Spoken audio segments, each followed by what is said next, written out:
અહીંયા આ રીતનો પ્રશ્ન આપ્યો છે, એક પ્રગામી તરંગ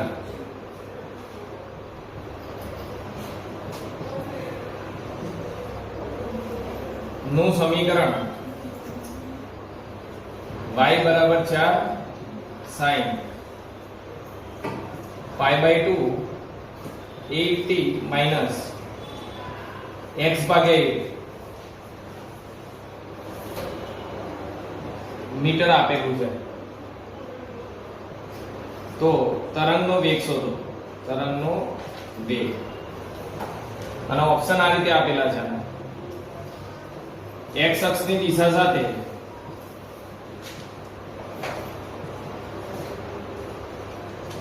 ચોસઠ સેન્ટીમીટર પર સેકન્ડ, એટલે આ એકમ છે ને સેન્ટીમીટરમાં. પછી x અક્ષની દિશા સાથે 32 સેન્ટીમીટર પર સેકન્ડ, બરોબર. પછી c y અક્ષની દિશા સાથે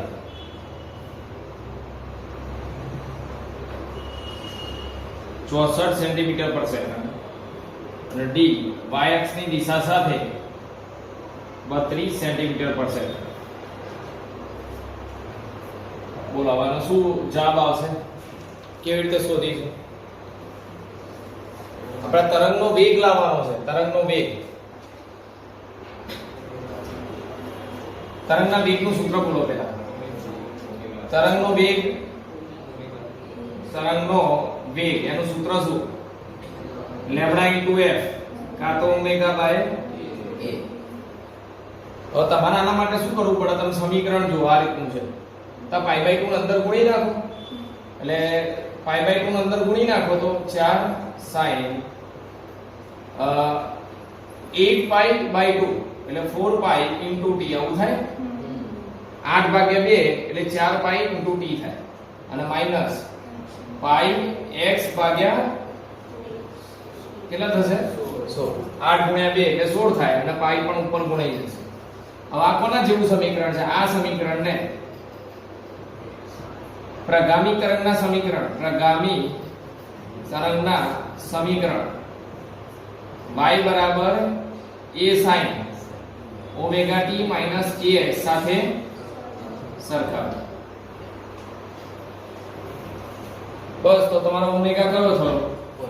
4π. એટલે જો આ સૂત્રમાં ઓમેગા બરાબર 4π લખી અને k કયો થયો? π/16. તો π કેન્સલ થઈ ગયો, તો 16 ઉપર જાય, છેદના છેદમાંથી અંશમાં 16 * 4 = 66 એટલે સેન્ટીમીટર પર. એટલે જવાબ કયો? 64 સેન્ટીમીટર પર સેકન્ડ. હવે તમારે નક્કી કરવાનું આ જવાબ આવે કે આવે. તો બેમાંથી કયો જવાબ આવે? સમજો બરોબર. અહીંયા તરંગ ગતિ કરતું હોય ને, આ પેલા તો માઈનસ છે એટલે ધન x દિશામાં તરંગ ગતિ કરતું હશે અને સાઈન વિધેય પ્રમાણે ગતિ કરે છે. તો જો આ તરંગ પ્રસરણ દરમિયાન માધ્યમનું કણ ધ્યાનમાં લેતા હોય અને કણનો વેગ લઈએ તો કણનો વેગ ઉર્ધ્વ દિશામાં. આ દોરી હોય, દોરીમાંથી તરંગ પસાર થાય તો દોરીનો આ કણ ઉર્ધ્વ દિશામાં દોલન કરે. એટલે કણનો વેગ લેતા હોય તો y દિશામાં આવે. પણ આપણે કણનો વેગ નથી શોધ્યો, આપણે કોનો વેગ શોધ્યો? તરંગનો. તો તરંગ કઈ દિશામાં ગતિ કરે છે? તરંગની ગતિ x દિશામાં છે, બરોબર. તરંગ ગતિ કરતું કરતું આમ જાય છે અને માટે જવાબ શું આવે તમારો?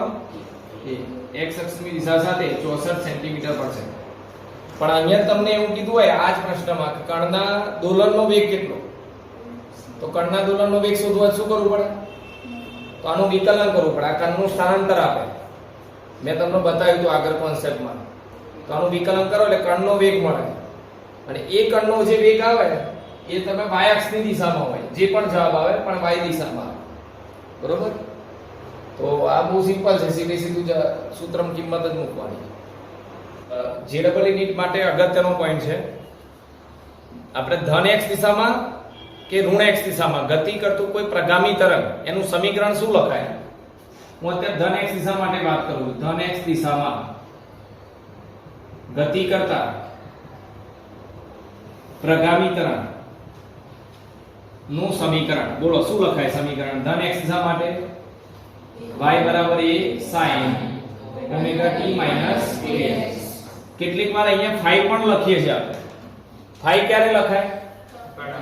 આ પ્રારંભિક કણ જ્યાંથી શરૂ કરતો હોય ને, ધારો કે અહીંયાથી આ તરંગ ઉત્પન્ન થતું હોય t 0 સમયે x 0 સ્થાને અહીંયાથી તરંગ ઉત્પન્ન થયું, તો અત્યારે આની કળા 0 છે તો phi 0 લખાય. પણ કોઈ તરંગ આ રીતે ગતિ કરતું હોય આમ, તો અત્યારે મહત્તમ સ્થાનેથી શરૂઆત થઈ એટલે કળા π/2 લખાય. આની જગ્યાએ આમ હોય ને, આમ નીચે આમ, તો 3π/2 લખાય. એટલે પ્રારંભમાં શરૂઆત ક્યાંથી થઈ એ પ્રમાણે એની કળા લખાય. એટલે આની ચર્ચા આપણે નથી કરતા, આપણે ધારી લઈએ છીએ પ્રારંભમાં કળા 0 છે. હવે આના વિવિધ સ્વરૂપો છે, અલગ અલગ રીતે. કેટલીકવાર આ સ્વરૂપમાં પણ તરંગનું સમીકરણ આપેલું હોય, એના સિવાય પણ અલગ અલગ સ્વરૂપમાં તરંગનું સમીકરણ આપેલું હોય. ચલો, તો આ પહેલું સ્વરૂપ થયું, નંબર 2. હવે અહીંયા એક કામ કરો, ઓમેગા બરાબર 2π * t, 2π/t લખી દો અને k બરાબર 2π/λ લખી દો. બરોબર? તો આ સમીકરણ કેવું બને? y બરાબર a sin, અહીંયા લખાય 2π/t અને અહીંયા લખાય 2π/λ ઇન્ટુ s. 2π કોમન કાઢી લો તો y બરાબર a sin 2π કોમન તો t/t માઈનસ x/λ. એટલે કેટલીક વાર તરંગનું સમીકરણ આ પ્રમાણે આપ્યું હોય. હવે આ રીતે સમીકરણ આપ્યું હોય, જોજો ધ્યાનથી, y બરાબર 3 sin 2π કૌંસમાં t/3 માઈનસ x/5. તો તરંગ લંબાઈ શોધો, તરંગની તરંગ લંબાઈ શોધો. બરોબર? પછી આવર્તકાર શોધો. પછી કઈ કઈ વસ્તુ શોધવાની કીધી હોય? તરંગ લંબાઈ, આવર્તકાર, કોણીય આવૃત્તિ, તરંગ સદિશ k, આવૃત્તિ f, આવું બધું શોધવાનું કીધું હોય. તમે કેવી રીતે લાવશો? તરંગ ઝડપ v. બોલો, તો પહેલા આ x ની નીચે જે આવે એ શું હોય? અહીંયા જોવાનું, આ પ્રકારનું સમીકરણ હોય, બનાવી દેવાનું. એમને આવડે તો આ સમીકરણ પરથી આ સમીકરણ તમારે બનાવી દેવાનું. ચલો, તો આમાં લેમ્ડા એટલે શું થાય? 5. અને લેમ્ડા તમારું મળી ગયો 5. t બરાબર શું થાય? 3 થઈ ગયો. પછી ઓમેગા બરાબર શું? 2π/t એટલે 2π/3. ચલો, આવી ગયો જવાબ. k બરાબર 2π/λ. તો લેમ્ડા કેટલો? 5. પછી f કેટલો? 1/t એટલે 1/3. અને v બરાબર λ * f. તો લેમ્ડા આવ્યો 5 અને f કેટલો? 1/3. તો 5/3. આ બધા જવાબ આવી ગયા. તો તમને આ સૂત્ર ખબર હોય તો તમે આ બધા જવાબ લઈ શકો. અથવા તો તમારે શું કરવું પડે? બીજી રીત, y બરાબર 3 sin 100t માઈનસ 20x અથવા 0.20x 0.2x. હવે આ સમીકરણ જુઓ તો આના જેવું છે. એટલે આ શું થયો? ઓમેગા. આ શું થયો? k એટલે 0.2. તો ઓમેગા k આવી ગયો. આ રેડિયન પ્રતિ સેકન્ડ થાય ના રેડિયન પ્રતિ મીટર થાય. ચલો, આના પરથી f શોધવાનો કે, લેમ્ડા શોધવાનો કે, v શોધવાનો કે, તો બધા કિંમતો તમે લાવી શકો. f કેવી રીતે આવે? આની જગ્યાએ શું લખાય? 2πf. ઓમેગા બરાબર 2πf. તો 2π છેદમાં જાય એટલે f ની કિંમત આવી જાય તમારી. પછી અહીંયા 2π/λ. 2π/λ તો 0.2 નીચે જાય, લેમ્ડા કરતા બનાવતા આ બંને આવી. પછી v બરાબર ω/k. તો તમને આ બધા સમીકરણ ખબર હોવી જોઈએ. હજુ તો ચલો, નંબર 3. હવે ધ્યાન આપજો. y બરાબર a omega common sin omega common કાઢીએ. અહીંયાથી ઓમેગા કોમન કાઢીએ તો વધ્યું શું? અહીંયા ઓમેગા કોમન કાઢ્યો તો t વધ્યો. પણ અહીંયા તો ઓમેગા હતો નહીં, આને કોમન કાઢ્યો તો નતો કોમન કાઢ્યો તો છેદમાં ઓમેગા લખવો પડે. ખબર છે ને? તો સાદું ખબર છે ને? સારું, હવે આગળ તો y બરાબર a sin, આની જગ્યાએ 2πf લખાય. 2πf ના લખવો તો 2π પણ t એ લખાય. ચલો, એક 2πf લખીએ પહેલા t અને k by omega. Omega by k તો v. v omega by k v, તો k બાય v એટલે k બાય ઓમેગા એટલે 1 upon v એટલે x upon v. આ એનું ત્રીજું સ્વરૂપ થયું.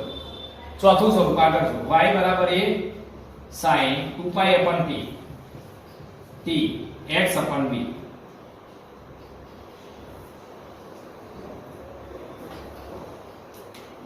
પડી ખબર? ચલો આવું સમીકરણ આપ્યું હોય તમને y બરાબર 2 sin 2 pi by 3 t minus x ભાગ્યા 200 મીટર. બોલો આ શું થયું સમીકરણ? આને શું ગણશો તમે? 2 pi upon t એટલે કાં તો આનો ઓમેગા નું કરી લેવાનું, જો ઓમેગા કરી લેવાનું, કાં તો નીચેનો t એટલે 3, f એટલે 1 upon 3 1/3 એટલે તમને f t ઓમેગા 3 એ મળી જાય. પછી આ શું થયું? v. v એટલે શું? કોની ઝડપ? તરંગની ઝડપ. આ તરંગની ઝડપ છે અને આ y એટલે y પરથી જે ઝડપ લાવો ને આ dy upon dt કરીને લાવો એ કણના દોલનની ઝડપ થાય. કણના દોલનની ઝડપ કે તેનું વિકલન કરવાનું. આગળ વિડિયોમાં મેં બતાવ્યું આ કણના દોલનનું સ્થાનાંતર બતાવે છે, એનું વિકલન કરો એટલે કણના દોલનની ઝડપ થાય. જરા કોની ઝડપ છે? તરંગની ઝડપ. એટલે આ બંનેમાં ફેર છે. તમને એમ કે કણના દોલનની ઝડપ એટલે તમે v લખી નાખો, આ v બરાબર 200 એટલે જવાબ તો ખોટું પડે. આ v એ કઈ ઝડપ છે? તરંગની ઝડપ એટલે ઓમેગા બાય k વાળી, આ તો લેમ્ડા ઇન્ટુ f. પણ કણના દોલનની ઝડપ કે તો તમે આ ના લખાય, તમારે આનું વિકલન કરવું પડે. થઈ ગયું ક્લિયર? આગળ એના પછી ચોથું સ્વરૂપ y બરાબર a sin. હવે આમાંથી k કોમન કાઢીએ.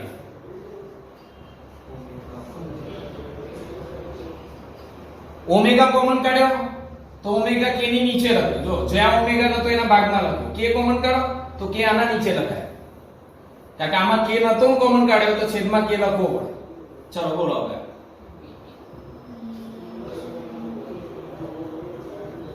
બોલો અહીંયા પેલા ઓમેગા k લાવવા દો, k vt minus x અથવા તો a sin 2 pi upon lambda vt minus x. તો જુદા જુદા સ્વરૂપો તમારે યાદ રાખવાના, કાં તો બનાવતા તમને આવડવા જોઈએ. આના આધારિત કોઈ પણ પ્રકારના પ્રશ્નો પૂછાય તો તમે સોલ્વ કરી શકો. હવે કેવી રીતે પ્રશ્નો પૂછાય એની ચર્ચા આપણે આગળના વિડિયોમાં કરીશું. પહેલા સૂત્ર બરોબર સારી રીતે સમજીને યાદ કરી લો કેવી રીતે સૂત્ર બનાવે. એકવાર આમાં જો આ મૂળ સૂત્ર હતું, આ ધન x દિશા માટે લખી દઉં, ઋણ x દિશા માટે હોય તો માઈનસ નું શું થાય? પ્લસ. તો અહીંયા શું આવે? પ્લસ. તો અહીંયા શું આવે? બધા પ્લસ જ થતું જાય. પહેલા જો મૂળ સમીકરણ આમાં શું કર્યું? ઓમેગા k ની કિંમત મૂકી 2 પાઈ કોમન કાઢ્યો. પછી આમાં શું કર્યું? ઓમેગા કોમન કાઢ્યો. આમાં શું કર્યું? k કોમન કાઢ્યો. પાછા એમાં જે ફેરફારો થતા હોય એ લખ્યા.